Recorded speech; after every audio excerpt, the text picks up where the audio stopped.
गौरी श्रीवास्तव। आइए 5 बजे की 5 बड़ी खबरों पर नजर डालते हैं। सुपर 5 में फटाफट दिखाते हैं 5 बड़ी खबरें।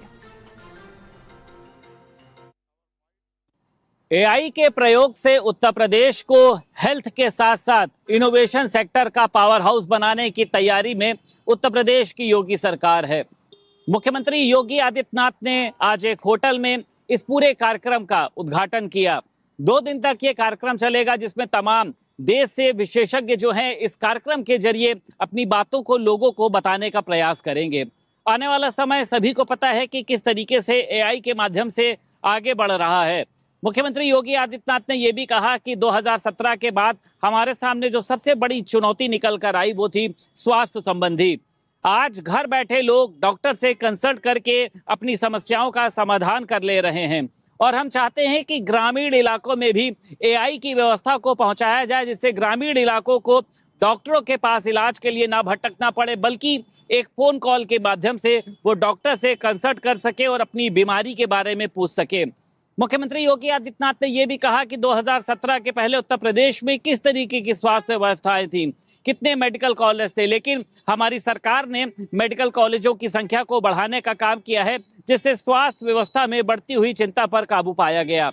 मुख्यमंत्री योगी आदित्यनाथ ने यह भी कहा कि एआई के माध्यम से चाहे डीबीटी के माध्यम से पैसा भेजना हो और उसी के साथ साथ चाहे वृद्ध लोगों को उनकी पेंशन भेजना हो, आज सभी काम को आसान किया जा रहा है और आने वाले समय में एआई के माध्यम से हम सरकार की तमाम योजनाओं को लोगों तक पहुंचाने का काम करेंगे।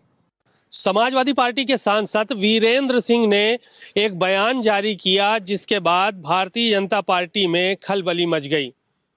उन्होंने भगवान राम को समाजवादी बताया और साफ तौर पर इस बात का जिक्र किया कि जब वो वनवास के लिए गए थे तो उस वक्त उन्होंने आदिवासी और दलितों का साथ लिया था, जिसके बाद उन्होंने लंका पर विजय प्राप्त की थी। समाजवाद का इससे बड़ा उदाहरण कोई और नहीं हो सकता है। एक तरफ 2027 के चुनाव को लेकर समाजवादी पार्टी हो या भारतीय जनता पार्टी हो चुनावी तैयारियों को धार दे रही है, तो वहीं दूसरी तरफ बयानबाजी में हर व्यक्ति अपने तरफ वोट खींचना चाहता है।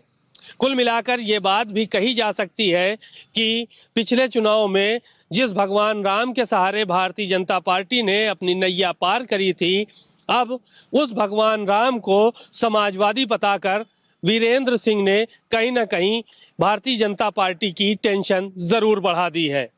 ऐसे में तमाम आलोचनाएं हो रही हैं। हालांकि समाजवादी पार्टी के नेता इस बात को एकदम दुरुस्त करार दे रहे हैं।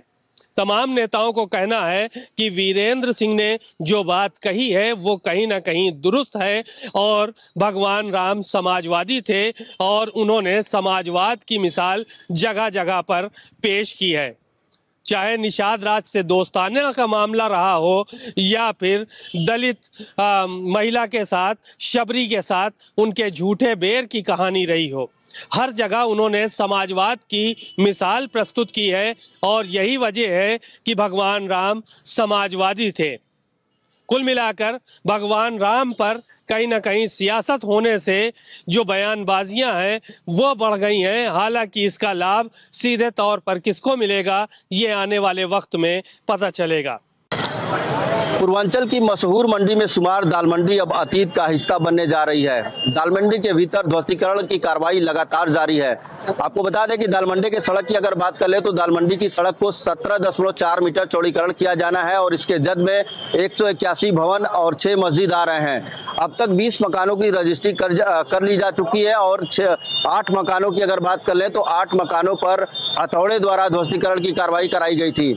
लेकिन अब चूंकि दाल मंडी की जो सड़क है वो काफी सक्रिय है, वहां पर बुलडोजर नहीं जा सकता था। इसके बाद जैसे जैसे जगह बनता गया अब बुलडोजर की भी इस पूरे मामले में एंट्री करा दी गई है। कल से ही जो बुलडोजर है उसका एक्शन देखने को मिल रहा है। आने वाले दिनों में जिस तरीके की कार्रवाई की जा रही है उससे ये साफ जाहिर है कि जल्द से जल्द जो ध्वस्तीकरण की कार्रवाई है उसे संपन्न करा लिया जाएगा। मौके पर भारी संख्या में पैरामिलिट्री के फोर्स, इसके अलावा जो पुलिस फोर्स है वो मौजूद है। इसके साथ ही एडीएम सिटी, पीडब्ल्यूडी के तमाम अधिकारी, वीडीए के अधिकारी, तमाम लोग मौके पर मौजूद हैं। पिछले दिनों ये देखा गया था कि जिस तरीके से दाल मंडी में ध्वस्तीकरण की कार्रवाई की गई थी, उसके बाद से ही जो यहाँ के व्यापारी थे, दुकानदार थे, वो लगातार विरोध कर रहे थे। लेकिन लगातार बैठकों का दौर चलता रहा। उसके बाद से जो दुकानदार हैं, जो मकान मालिक हैं, उनका विरोध भी खत्म हो गया और लगातार ध्वस्तीकरण की जो कार्रवाई है उसे कराया जा रहा है। जिस तरीके से काशी विश्वनाथ मंदिर में बड़ी संख्या में श्रद्धालु दर्शन पूजन के लिए पहुंचते हैं, उनके सहूलियत के लिए इस रास्ते को चिन्हित किया गया था ताकि दूर दराज से जो दर्शनार्थी आते हैं, जो श्रद्धालु आते हैं, वो बाबा तक सुगमता से पहुंच सके। इसी वजह से इस पूरे दाल मंडी की जो सड़क है उसे चिन्हित किया गया था और कैबिनेट ने इसे मंजूरी दे दी थी। उसके बाद से ही यहाँ पर ध्वस्तीकरण की कार्रवाई जो है वो शुरू हो चुकी है। इस सड़क की अगर बात कर लें तो ये 600 मीटर लंबी सड़क है, जो कि नई सड़क चौराहे से शुरू होकर चौक थाने के बगल में निकलती है और कार्रवाई जिस तरीके की जा रही है उससे साफ जाहिर है कि आने वाले दिनों में जल्द से जल्द जो ध्वस्तीकरण की कार्रवाई है उसे संपन्न करा लिया जाएगा। हरदोई जिले में फिल्मी स्टाइल में पति ने पत्नी को थाना परिषद में गोली मार दी, जिससे महिला की इलाज के दौरान मौत हो गई। जी हां, हम पूरा मामला बताते चले कि हरदोई के पाली थाना क्षेत्र के रामपुर अटरिया गांव का मामला था, जहां बीते दिन 5 दिन पहले जो महिला थी वो अपने प्रेमी सुरजीत के साथ फरार हो गई थी। वहीं पाली पुलिस द्वारा उसको कल बरामद कर लिया गया है। जब आज उसको पति को पता चला, वादी पति ने जो है पत्नी से मिलने आया और कुछ बात कही, उसी दौरान वादी ने तमंचा निकालकर उसको गोली मार दी। वहां महिला जो है गंभीर रूप से घायल हो गई। पाली पुलिस द्वारा जो है CSC पे महिला को लाया गया, जहां इलाज हुआ और वहां से रिफर कर हरदोई जो है मेडिकल कॉलेज लाया गया, जहां पर जो है हरदोई के डॉक्टरों ने महिला सोनी को मृत घोषित कर दिया है। वहीं पाली पुलिस द्वारा आरोपी पति को गिरफ्तार कर लिया है। हालांकि यहाँ के आला अधिकारी और मौके पर SP अशोक कुमार मीणा जो है घटना का निरीक्षण किया तो पता चला सिपाही और एक दरोगा की जो है लापरवाही देखी गई। तत्काल रूप से उनको निलंबित कर दिया गया है। जांच पड़ताल के आदेश दिए गए हैं कि और इसमें तथ्य जो है सामने क्या आ सकते हैं। कई टीमें जो है अशोक कुमार मीणा SP हरदोई ने लगा दी है और पूरे मामले में जो है जो भी कार्रवाई हो वो की जाएगी। थाने में आखिर जो है आरोपी वादी के पास, उसके पति के पास तमंचा आया तो कहां से आया, आखिर वहां की पुलिस ने क्यों नहीं उसको चेक किया, बिना चेक करे कैसे थाना परिषद में उसको घुसने दिया, तमाम सवाल खड़े होते हैं। हम बता दें 17 साल पहले अनूप के साथ जो है सोनी की शादी हुई थी, जो कि बेटा गोकुल थाना क्षेत्र के रहने वाली है सोनी, और वहीं पाली के रामपुर अटरिया गांव में शादी हुई थी। और फिर कुछ दिन बाद पता चला उसके अपने पत्नी और उसके प्रेमी के साथ, सुरजीत के साथ उसका अफेयर चलने लगा। प्रेम प्रसंग को लेकर जो उसमें जो है उसके पति ने ही हत्या अपने थाने परिषद में कर डाली। बहरहाल पूरे मामले में पुलिस जांच पड़ताल में जुटी है। अब देखना ये होगा कि इसमें और जो तथ्य जो है क्या निकल के आते हैं। आखिर थाना परिषद में ये असला लेके जो आए थे इसका पति, ये कैसे अंदर घुसा है, तमाम सवाल खड़े होते हैं। ये पूरी जांच का विषय है। अब आगे देखना ये होगा कि SP क्या कार्रवाई करते हैं। श्रावस्ती में पूर्व में हुए दहेज हत्या के मामले में एक बड़ा खुलासा सामने आया है।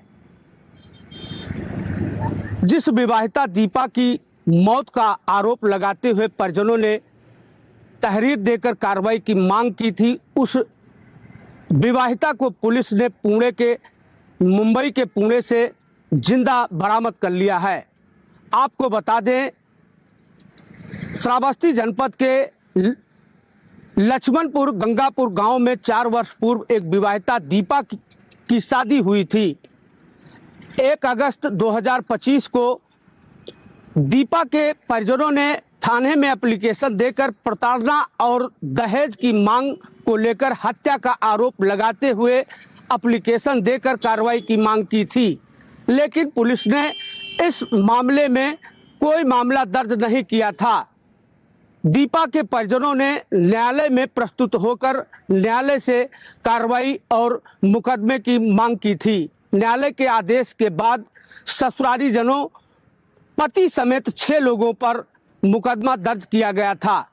मुकदमा दर्ज होने के बाद श्रावस्ती पुलिस हरकत में आई और जांच का दायरा बढ़ाया। सर्विलांस की टीम और अन्य टीमों को लगाकर पूरे मामले की गहनता से जांच शुरू की गई। युवती का नंबर ट्रेस किया जा रहा था लगातार। युवती का नंबर मुंबई के पुणे में ट्रेस हुआ, जहां पर श्रावस्ती की पुलिस पहुंचकर युवती को सकुशल बरामद करके श्रावस्ती लाया गया।